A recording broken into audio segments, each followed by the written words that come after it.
Agenda Nacional por la defensa de los atributos de soberanía de la nación dominicana y del derecho de los nuestros a un futuro mejor en un proceso de desarrollo. Producido por el arquitecto Leopoldo Espaillat Nanita. Saludos, pueblo dominicano. Esta es otra edición de su programa Agenda Nacional, que les llega por este multimedio de Teleradio América, Canal 45 UHF, Canal 62 de Telecable Nacional, Canal 45 de varios sistemas de cable en el área metropolitana y desde luego a través de Radio HZ, Broadcasting Nacional 730 amplitud modulada y también pronto en FM. Les habla Leopoldo Espaillat Nanita y contamos como siempre con la ayuda y colaboración de nuestro amigo el licenciado Roger Orlando Piña. Buenos días, Roger. Muy buenos días tengas, Leopoldo. Muy buenos días tengan todos ustedes, queridos multimedianos y pueblo dominicano en general. Vamos a proceder de inmediato a entrar a la lectura de los titulares que componen nuestra agenda nacional del día de hoy. Y los titulares, el primero se refiere al turismo. El Estado no cumple el papel de socio del sector turístico, dicen los empresarios de ese sector. Bueno, nosotros nada más le hacemos una sola pregunta. ¿Ya el sector turístico está cumpliendo con el país entregando los dólares que genera la industria? Porque hasta donde tenemos conocimiento siguen exonerados o eximidos de la entrega de esos dólares por resolución de la Junta Monetaria. Es decir, que esa industria no está aportándole absolutamente nada a la estabilidad del peso dominicano. Y esa industria fue desarrollada precisamente para eso. Con ese objetivo. Y ahora tienen la pretensión de que el gobierno dominicano se endeude en dólares o use parte de los recursos de los bonos soberanos para invertir en la infraestructura de un sector que no le está devolviendo nada en términos de lo que es trascendente, que en este caso es la estabilidad cambiaria de la República, de la estabilidad de la moneda dominicana. Y entonces ahora dice y se queja que el Estado no cumple el papel de socio. Yo entiendo que sí, que debe darse alguna vuelta atrás en la eliminación que se hizo de los incentivos que preveía la ley dominicana, pero ustedes recordarán que todo eso vino cuando el país, con todos esos empresarios a la cabeza, se montaron en el carro del neoliberalismo y dijeron que no, que ahora lo que viene es el mercado y hay que eliminar subsidios y hay que eliminar incentivos, hay que eliminarlo todo, y se fueron los incentivos. Entonces ahora lo están reclamando. Bueno, más vale tarde que nunca, ¿no? Sí. El segundo epígrafe se refiere al PRD y la repartidera de cargos. Esta es una información del martes, pero que yo Sí. no lo llegamos a comentar y considero interesante que lo hagamos. Aplican el 1 por 1 y destituyen síndico de La Peña en San Francisco de Macorís. Yo quería decir lo siguiente. Eso que ha implantado el PRD dentro de sus filas es absolutamente inconstitucional. Eso de que, bueno, porque no alcanza para repartir los cargos, ahora vamos a dividir el periodo de ejercicio de los cargos. Si usted es diputado, usted no le tocan 4 años, sino 2. 2 para usted y 2 para aquel fulano. Y además, la cosa ha llegado al punto de que también tienen que repartirse las exoneraciones, ¿no? Si te tocan 2 exoneraciones de vehículos, una es para este y otro es para aquel. Y eso, señor, no puede ser. Eso no es más que una manifestación de cómo se ha corrompido el quehacer político en la República Dominicana. Pero eso está afectando la constitucionalidad del ejercicio de todos estos funcionarios y también del propio quehacer del Partido Revolucionario Dominicano, porque imponiendo esa condición de que si la Constitución dice que un funcionario se elige por 4 años, dice la dirección del PRD, no, usted está elegido por 2. Y a los 2 años usted tiene que renunciar y darle paso a fulano de tal. Eso está atentando contra la Constitución de la República. De modo que queríamos ese comentario porque aquí está el caso aplicado a un síndico de un municipio muy humilde por allá, de la sección de La Peña, San Francisco de Macorís. Como le correspondía 1 año solamente, lo destituyeron para cumplir con el compromiso partidario de la repartidera. Eso tiene que acabarse. Además porque el futuro de la democracia dominicana no resiste que se siga con esto del prebendalismo y el clientelismo y todo eso que se viene practicando en el seno de los partidos políticos. Sí, yo opino que en esa misma tónica también se ha llegado tan lejos en la repartidera y para dar oportunidad al mayor número de los miembros del partido, que se ha llegado hasta repartir el país. Se está dividiendo en mayores porciones para que alcance para más diputados, más senadores, más posiciones. En eso está Tirso Mejía y las reformas que está tratando de impulsar desde esa comisión de reforma del Estado que él preside. Eso es parte una de ese salta disparate. Eso de dividir el distrito en provincias es inconstitucional para comenzar. Además, dividir la ciudad en municipios, eso es, yo digo, bueno, en lugar de un Johnny Ventura tendremos 3 y probablemente estaremos mucho mejor, ¿no? Y cuando ya no alcance te darán 6. Las obras del Estado.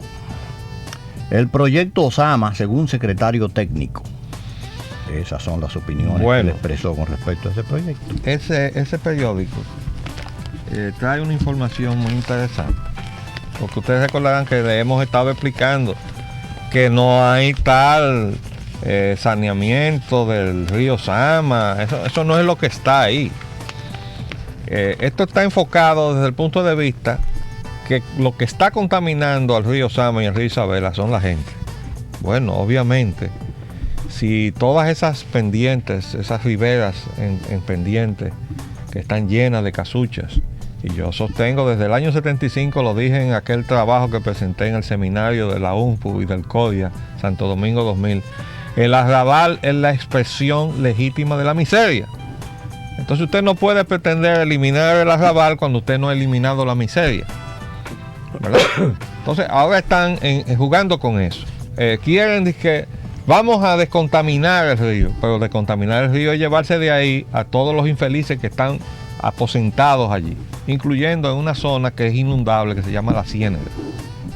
Bueno, lo de la Ciénega es absolutamente entendible que sean desplazados de ahí, porque definitivamente cada vez que hay alguna coyuntura de mucha precipitación, eso se inunda, porque eso antes era agua, eso era parte del río, eso fue material de uno de esos dragados que se hicieron, que se acumuló ahí. Depositando.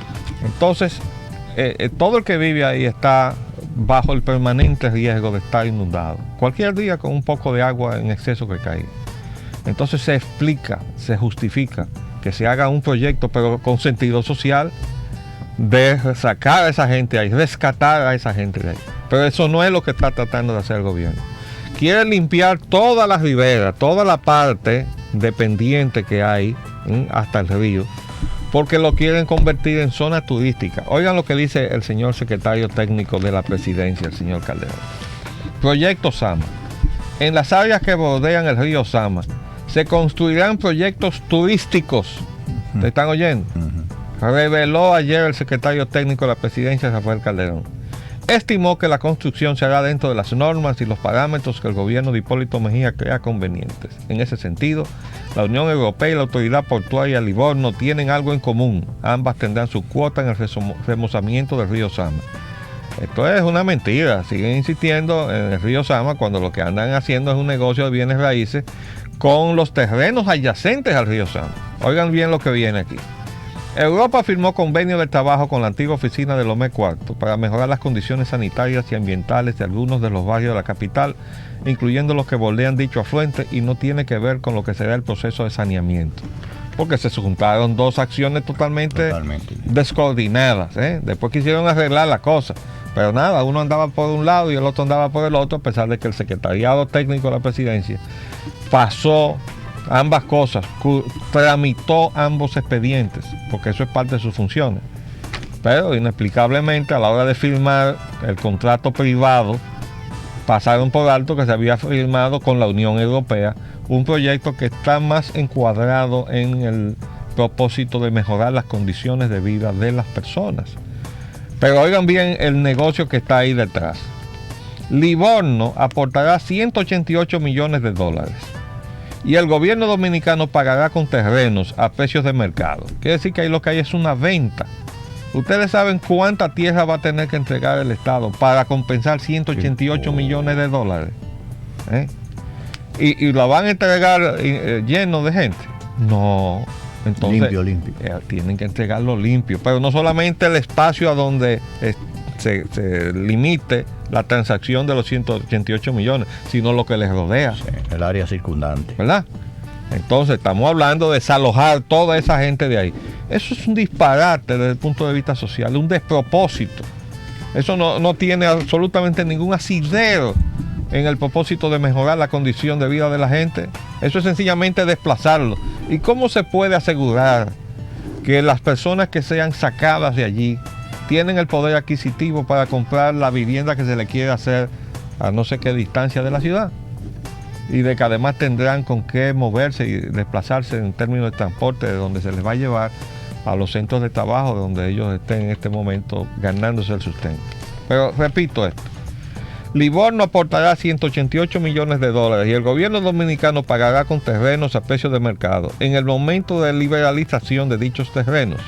Y en ese contexto las autoridades tomarán prestados 175 millones de dólares que pagará en 23 años. Es decir, que supuestamente va a recibir 188 millones, pero tiene que entregar la tierra. Y además está contrayendo un empréstito de 175 millones de dólares. Pero es para construir proyectos turísticos.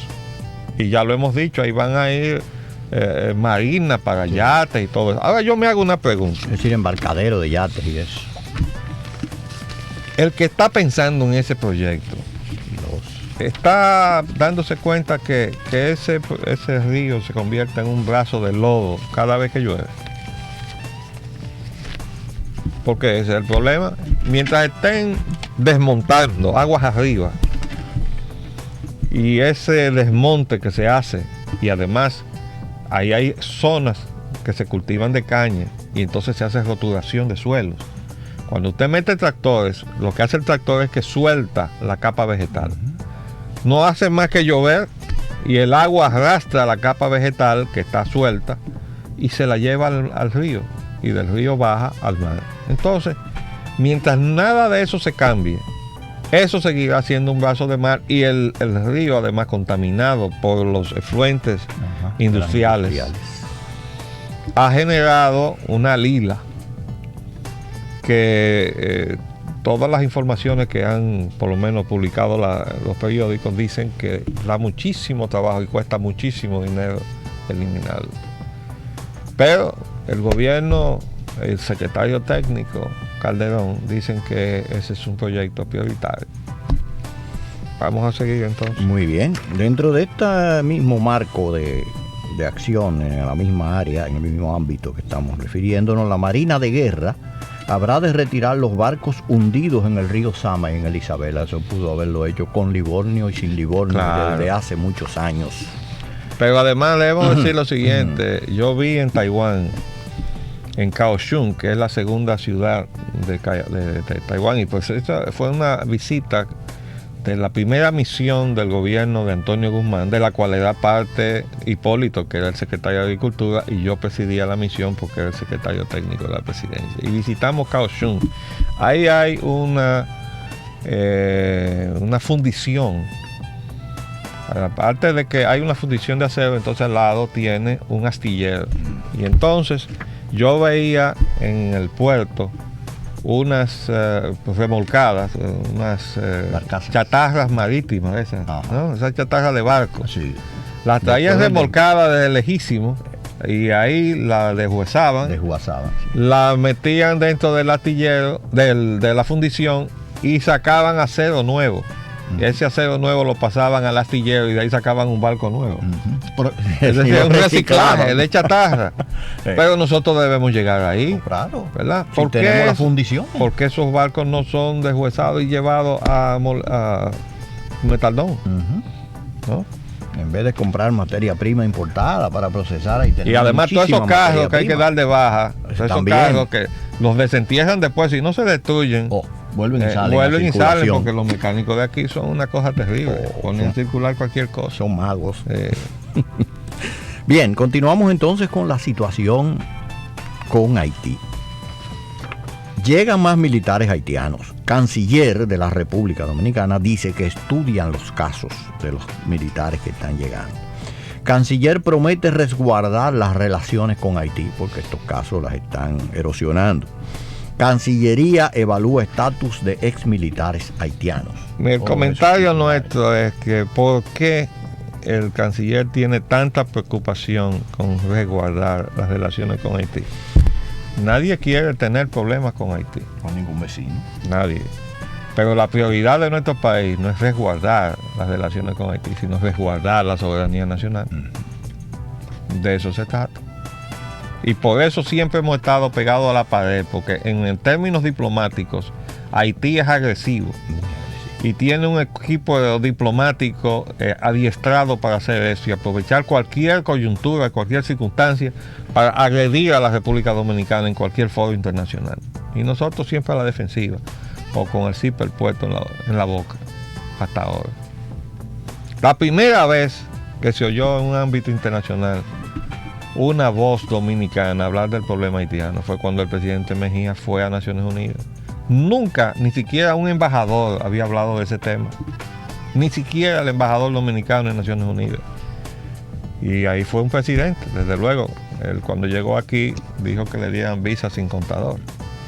Probablemente se esconda detrás de ello de esa previsión de resguardo a que hace alusión el honorable señor secretario de Relaciones Exteriores, al hecho de que Haití está bailando la cuerda floja entre si le doy el voto a la República Dominicana o a México para la situación del Consejo de Seguridad de las Naciones Unidas. ¿No le parece a usted, arquitecto? Tiene toda la razón. Bien. Podemos continuar entonces con los desastres. En este titular se lee lo siguiente: denuncian caída de parte de un techo del Malecón Center. Bueno, ese es uno de los edificios más importantes que se están construyendo en este momento en la capital. Pero yo quiero decir algo que ya hemos informado. Ese proyecto avanzó, y no sé si esa es su situación en este mismo instante, avanzó prácticamente al 50% de lo que era la obra bruta de ese proyecto, que es un proyecto enormemente grande, sin haber tenido planos aprobados. Entonces uno se pregunta, ¿y quién ha revisado todos esos cálculos estructurales? ¿Y quién revisó todos los trabajos preparatorios de esas excavaciones que produjeron daños a las edificaciones colindantes?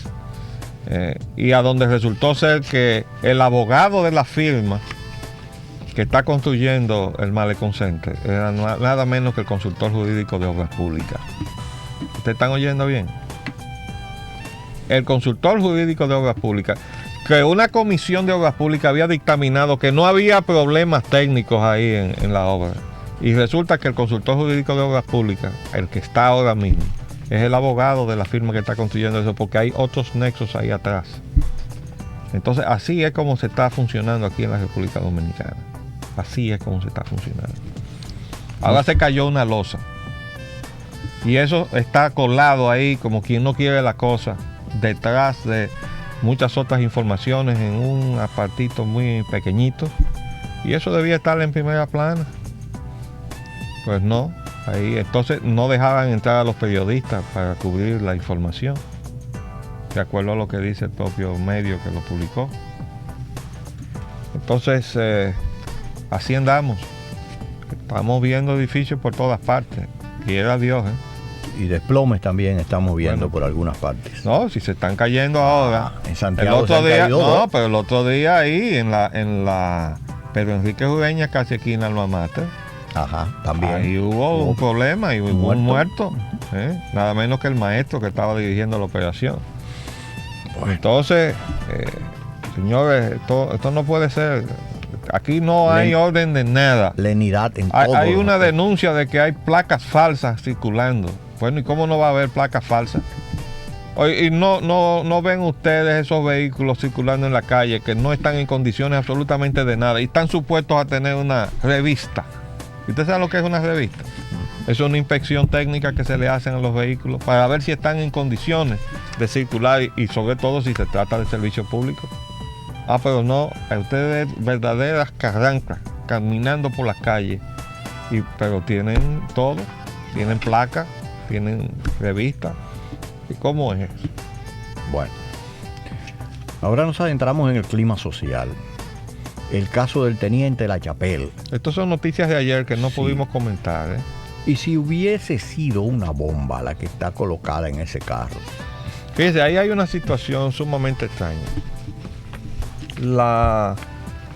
El resultado de la patología dice que fue una muerte natural, pero se fija en 72 horas la muerte. 72 horas se traslada desde el momento en que se encontró en la mañana del lunes a la mañana del viernes en horas tempranas. Anterior. ¿Verdad? Y en la mañana del viernes eso tenía que estar lleno de gente.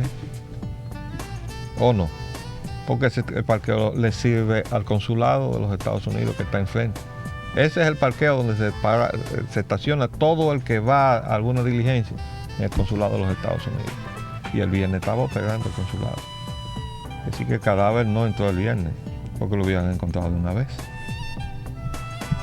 Entonces hay algo muy extraño. Me perdonan los señores investigadores y todo eso, pero ese cadáver llegó después que ese parqueo estaba desierto. Después. Y si tiene 72 horas, murió en otro sitio. Y de acuerdo a las impresiones que yo vi por la televisión. Perdón, y el comentario y si hubiese sido una bomba, es porque estaba parqueado al lado del edificio, a muy poca distancia, porque eso es simplemente lo que se llama el lindero lateral, que es la distancia entre un edificio y el límite del solar en un lado, o sea, de un lado, o sea, en el frente, se llama lindero. Bueno, pues el lindero lateral del edificio donde está el cuerpo de ayudantes militares, a donde estaba el parqueo, ahí lo que podría haber serían quizás unos 3 metros o algo así. Y si hubiera habido una bomba, es la pregunta, ¿no? Es decir, no hay seguridad, nadie se estaba vigilando que ese espacio que está ahí al lado del cuerpo de ayudantes militares no estuviera bajo vigilancia, estando el propio recinto, sí. El propio recinto sujeto a vigilancia militar. Entonces esa es una inquietud que expresa la prensa, pero yo quiero extenderla a los resultados de esa patología que fueron dados anoche, sí, y que nos deja tremendas inquietudes. No hay a las conclusiones de esa investigación porque ya se han dado por cerrada, y es que para mí también, de acuerdo a lo que yo vi, a las escenas que yo vi por la televisión, fue altamente contaminada la escena en donde apareció el cadáver. Altamente contaminada, es decir, que de esa manera no se iba a lograr jamás. Explica el término, contaminado. Contaminado significa que entraron muchísima gente, le pusieron la mano. Desde el punto de vista criminológico. O sea, para que el que va a hacer una investigación necesita que no entren personas extrañas, porque entonces comienzan a dejar huellas y rastros que no pertenecen al derecho mismo criminal, y entonces eso se llama contaminar. Correcto. Y seguimos entonces con que cancelan al policía que mató al hombre esposado. Bueno, aquí yo quiero expresar una crítica al relacionista público de la Policía Nacional. Porque cuando él habló de esto, y yo lo escuché en la televisión, él lo que dijo fue que ese agente se había excedido en el cumplimiento de su deber. ¿Cómo puede este señor retratar lo que se hizo ahí, ese acto criminal, como un exceso en el cumplimiento de su deber? Ese no puede ser el deber de ningún policía. Entonces queríamos hacerle esta amigable reconvención al relacionista de la policía, porque de una forma ingenua, si se quiere, pues yo creo que erró en la forma en que se expresó. Aquí los dominicanos le llamamos de otra manera, sí, introducir la extremidad inferior. Intento de atraco a plena luz del día. Bueno, eso es otra fotografía. No la trajimos acá, pero hay una fotografía dramática de un pobre hombre que lo han asaltado en una parte alta de la ciudad. Y lo apuñalearon en plena luz del día, y había un fotógrafo, y todo eso está documentado en fotografías en la prensa. Eso es sencillamente para decirle cómo están las cosas en la República Dominicana. Esto no está nada bien, y yo creo que todo esto puede tener un trasfondo político. Estos actos de violencia pueden estar cimentados en un plan político. Bien, vecinos en Jaina advierten que harán protestas. Bueno, estos son vecinos y que están con una serie de problemas que no les atienden, y ellos le están diciendo ya a las autoridades, vamos a protestar, ¿no? Ahora vamos al ámbito muy importante de la crisis económica nacional. Cae 60% la importación de vehículos en el 2001. Bueno. Se desploma importación de vehículos y whiskies. Acuerdan bajar entonces el impuesto selectivo a los automóviles. Ante caída de recaudaciones, bajarán impuestos selectivos al consumo de vehículos.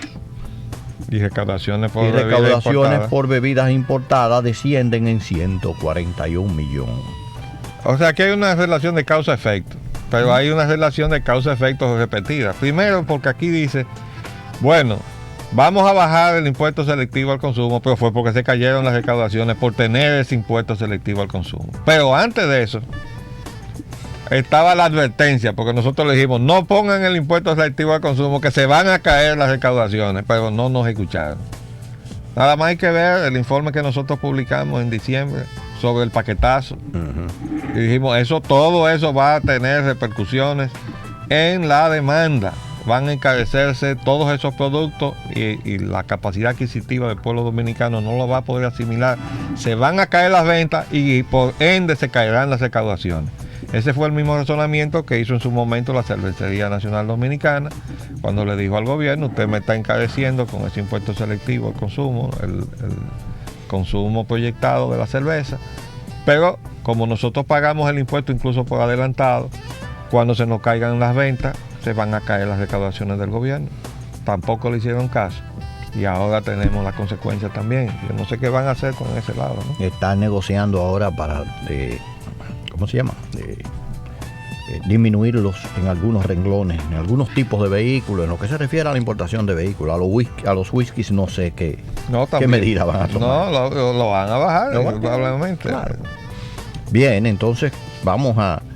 El BID prestará 100 millones al Banco Central. Ese préstamo es para apuntalar la liquidez en dólares del Banco Central. Y se inscribe en la política de mantener la economía dominicana abierta a que se lleven de aquí libremente las empresas extranjeras que se han aposentado acá las utilidades sin ninguna cortapisa. Pero como la economía del país no lo aguanta, entonces el BID pretende, a través de endeudamientos, que ya sea por una obra vial que se vaya a construir o un hospital que se vaya a construir, el BID dice, aquí están dólares, pero es para que esos dólares los maneje el Banco Central. Pero en este caso son 100 millones solamente para que el Banco Central los maneje. Directamente. Pero esto es ponerle una transfusión a un accidentado que está sangrando, pero sin detenerle la hemorragia. No detenga la hemorragia, porque el propósito es que salga la sangre. Deje que la sangre fluya y sígamele poniendo más transfusiones para que no se muera el enfermo. Y al enfermo somos nosotros. Pero al mismo tiempo revela la realidad actual de la situación y de la situación inmediata, de que no está muy líquida, que digamos, en términos de moneda. Cuando uno ve que en la prensa, ya toda esta semana que pasó reiterativamente el tema de la preocupación sobre la repatriación de utilidades, usted puede decir que algo flota sobre el agua. Título de una película mexicana. Economistas del BID creen que recientes ajustes fiscales no fueron aplicados en el momento oportuno. Bueno, este es uno que se va a ganar un boche. Premio. Oye, ¿el premio de qué? Este se va a ganar un boche, ¿no? Bueno, se reducen las importaciones. Eso ya está. Crece la economía informal, claro, por ahí es el escape de poder mantenerme para comer. Exactamente, porque se pone la economía informal y entonces se traduce como, eso es un indicativo o indicador alentador. No lo es. En primer lugar, esa economía informal ha sido el refugio de la gente que no tiene otro medio de subsistencia. Pero cuando usted ve a la gente de clase media que tiene que poner un tarantín en el jardín de su casa entonces ya usted sabe que la cosa está por donde se aprieta. Vamos a hacer un paréntesis y volvemos con el tema.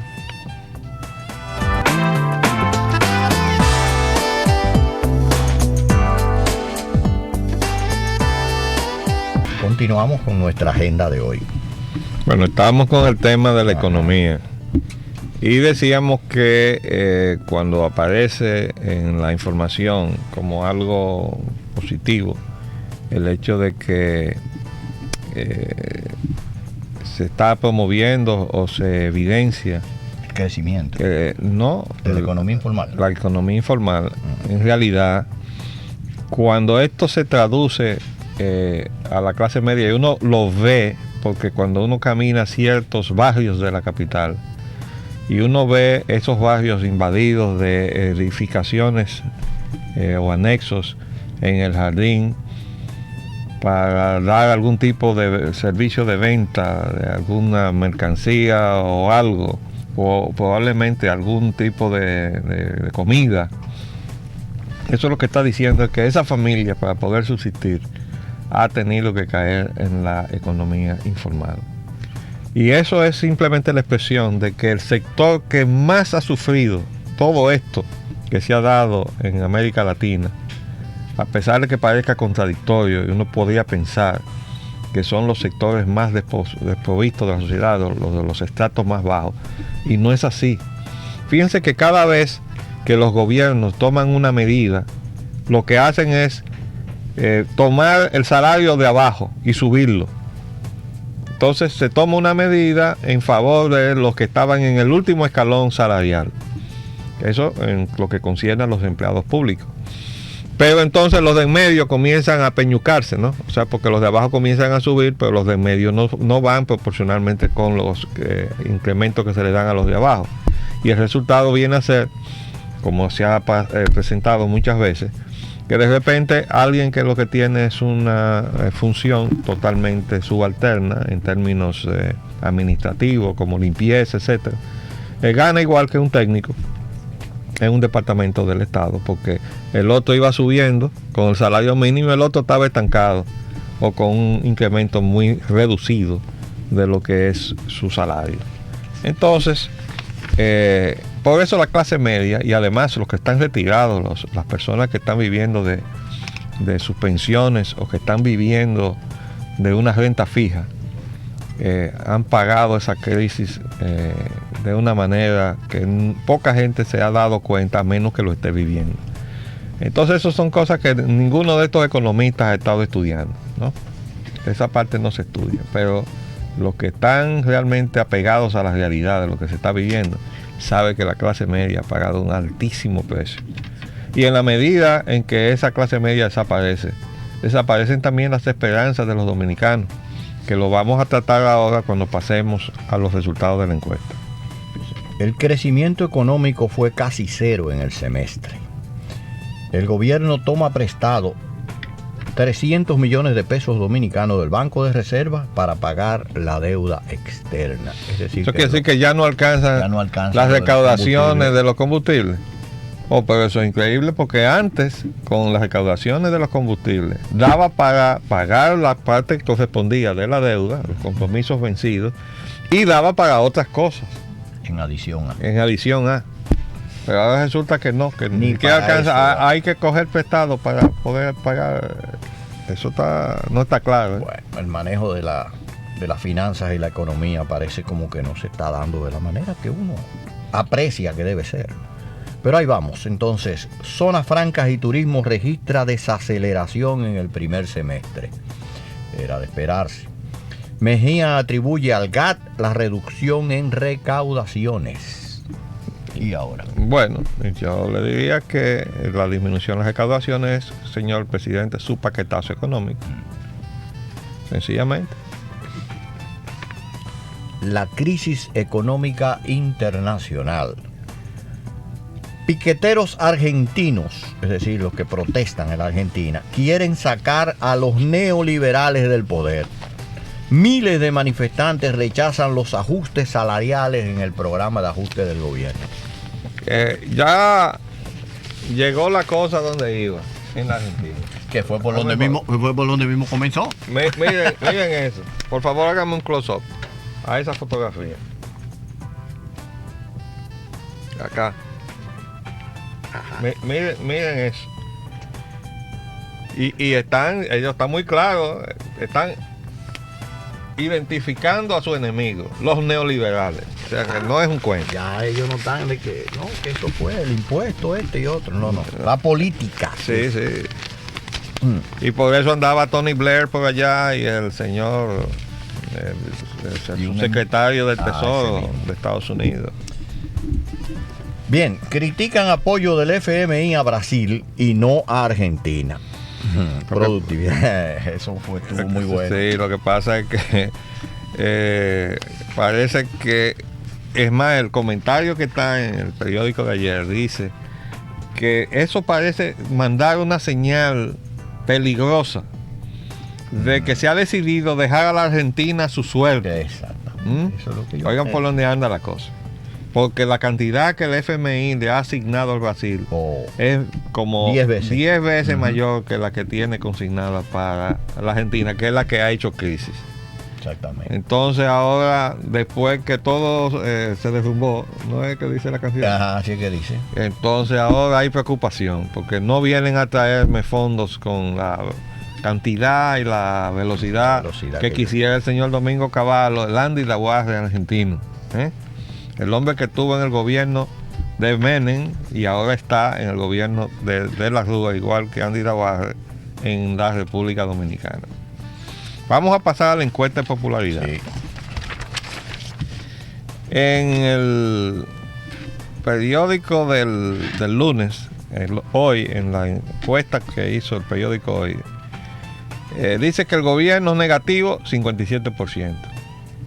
Y que el 75% de los encuestados dice que hay corrupción.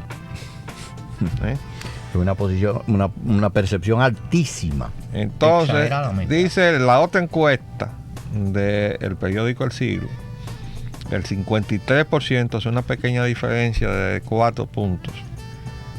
Con la otra encuesta, dice, la mayoría de los dominicanos insatisfecha con el gobierno.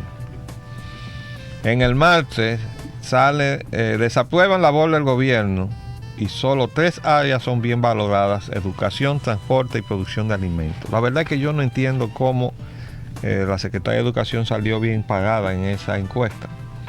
Pero esas son de las cosas que pasan en las encuestas.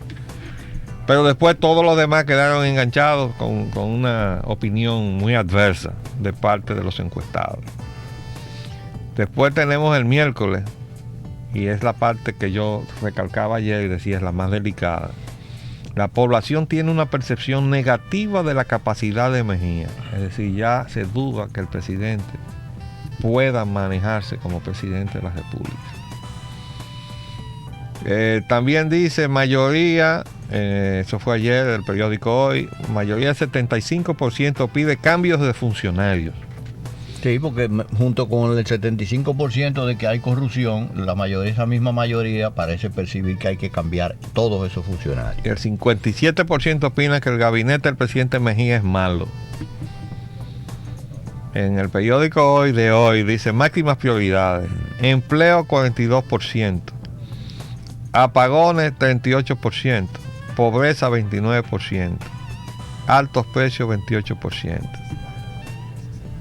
Y el titular más llamativo, que es el del periódico El Siglo, el 65% de los dominicanos quieren marcharse del país.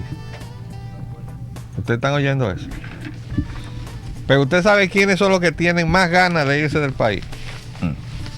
Ustedes no saben. Me lo imagino. La gente del PLD.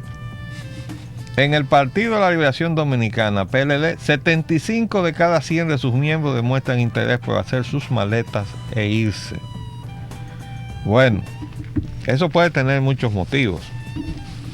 Uno es que sean parte de la situación de pesimismo colectivo que en este momento aqueja a los dominicanos, de frustración, de desesperanza, que es la parte peor, porque cuando una persona no ve futuro en su país, entonces ahí ya no hay nada que hacer. Esa es una persona que ya no tiene casi ni motivo para vivir siempre que ese futuro esté circunscrito a quedarse en un país donde ya él no tiene esperanza. Entonces, viene el paso casi de suicidio. Usted no tiene con qué irse, no puede conseguir la visa, se monta en una yola, paga una suma fuerte de dinero a unos negociantes de la tragedia humana y entonces arriesga su vida para irse a Puerto Rico, para desde ahí entonces, si no le echan mano, usted colarse para los Estados Unidos a engrosar los millones y millones de latinoamericanos que van a buscar la luz al final del túnel. El sueño americano. Pero un sueño americano que desapareció. Una pesadilla se está convirtiendo. No, ese es un sueño que desapareció. Es decir, la situación de los Estados Unidos es que la clase media de los Estados Unidos está recibiendo exactamente la misma presión que sufre la clase media latinoamericana en términos de la crisis colectiva. Es decir, en este momento, la gente que está pagando el peor precio de la crisis económica de los Estados Unidos, la clase media, cuando un ejecutivo de eso, por efecto de una fusión que despide a miles de empleados y se va a la gama completa, desde el presidente de la compañía para abajo, probablemente se va todo el mundo. Bueno, pues ese ejecutivo probablemente no enganche más, sobre todo si ya tiene cierta edad. Y entonces eso está creando una situación crítica en los Estados Unidos, pero está afectando de una manera directa a la clase media, aunque también a la clase trabajadora industrial, porque se está exportando los empleos hacia la periferia de la estructura económica mundial, a donde la mano de obra es miseriosa, como por ejemplo los países latinoamericanos, incluyendo la República Dominicana. Pero en definitiva, de lo que se trata es que la clase media las paga mal, las está pasando mal en todas partes. Y entonces en la República Dominicana ni hablar. Sí, ahora, cuando en la clase media, que es la esperanza del que está abajo, dice, bueno, mi esperanza es llegar a ser clase media, pero resulta que la clase media le va mal, entonces él dice, pero yo no tengo esperanza, porque entonces, ¿a qué yo puedo aspirar? A sacarme un premio. Bueno, a irme del país. 1 de cada 1.000.000 de habitantes tiene la esperanza de sacarse un premio y convertirse en millonario de la noche a la mañana. Y los demás. Entonces, de eso se trata, este cuadro de desesperanza que están marcando esas encuestas. Vamos a darle paso ahora a las llamadas, que nos gustaría oír qué piensan nuestros televidentes y radio oyentes. Aló. Sí, sobre las encuestas de esta semana. Y sobre los demás temas que en la agenda de hoy. Adelante. Buenos días, arquitecto, Payana Anita y licenciado Roger Rogando Piña. Muy bueno. José García de los Jardines del Norte. Adelante, dígame. Primeramente quiero saludarlo y felicitarlo y hacerle el llamado al señor presidente de la República de que programas como este, independiente, malos programas que sabemos que son de las oposiciones, hay que escucharlo para las cosas negativas de nuestro gobierno, corregirlas. Ya todos sabemos los resultados de las encuestas. Nosotros no podemos minimizar esos resultados porque fueron las mismas encuestas que dieron al PRD ganador. Por otro lado, quiero aprovechar y felicitar y saludar a mi maestro de la política, que me llevó al Partido Revolucionario Dominicano, al compañero Mario Burgos, que es un gran dirigente en Nueva York y aquí en Santo Domingo. Gracias y buenos días. Gracias a usted. Otra llamada, por favor. Muy buenos. Adelante. Aló, buenos días. Buenos días. Arquitecto Payana Anita, le habla José Pichardo. ¿Qué tal, Pichardo? Bien, gracias. Fíjese, yo estaba en la calle, en el vehículo, oyendo todos los comentarios que se han estado haciendo. En realidad, la conclusión es que no tenemos país. Están vendiéndonos y convirtiéndonos en una colonia. Porque si empezamos por las Fuerzas Armadas, la Policía Nacional y la Marina de Guerra, no cumplen con sus funciones y sus obligaciones. Y si nos llevamos de lo que están haciendo los economistas, prácticamente están vendiendo la República. Y la privatización de los servicios públicos es lo que se está haciendo. Y lamentablemente el amigo presidente Hipólito Mejía se ha empecinado en seguir adelante con la privatización de la CDE, donde hay más de la mitad de la población dominicana que no está en condición de pagar el servicio eléctrico. No sabemos cómo va a ser el gobierno para poder darle luz, según manda la Constitución, a todo el pueblo dominicano. Pues tenemos un 30% de desempleados que no tiene con qué comer. Si no tiene que comer, no va a poder pagar luz. Tenemos otro 30% que gana un salario de miseria, de 2.500 pesos para abajo. Tampoco puede pagar luz. O sea que serían casi 5 millones de dominicanos. Sin embargo, nuestro gobierno, el compañero Hipólito Mejía, se ha empecinado en seguir adelante con la privatización. El privatizar los servicios públicos es perder la independencia y la soberanía. Constantemente estoy de acuerdo en todos sus pronunciamientos. Y ojalá usted esté dispuesto a postularse a la presidencia de la República, que yo sería uno de los que lo apoyaría. Muchas gracias. Bueno, gracias por su buen deseo. Ese no está en nuestra agenda. Nosotros lo que queremos es que el pueblo dominicano haga conciencia de cuáles son los problemas que nos están aquejando y además que identificando los problemas también identifiquen a quienes le están creando los problemas, porque ese es el problema fundamental. Si nosotros no sabemos lo que nos está pasando, es como un enfermo. Si el enfermo va donde el médico y el médico no atina con lo que el enfermo tiene, no tiene posibilidad alguna de curarse.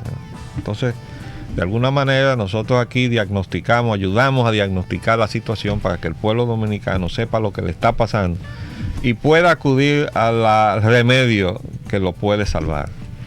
Otra llamada, por favor. Sí, buen día, arquitecto. Muy buenos días. Buen día, Roger Orlando. Muy buenos, ¿cómo estás? Aquí estamos vivos y sueltos y oyendo. Sobreviviendo. Somos sobrevivientes. Como digo yo, esclavos sin grillete.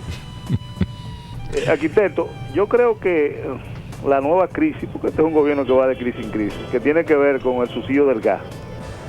Yo, desde mi óptica, pienso, no sé qué usted me podrá decir al respecto, que eso es a propósito, para de esa manera, como excusa, quitar definitivamente el subsidio si es que existe.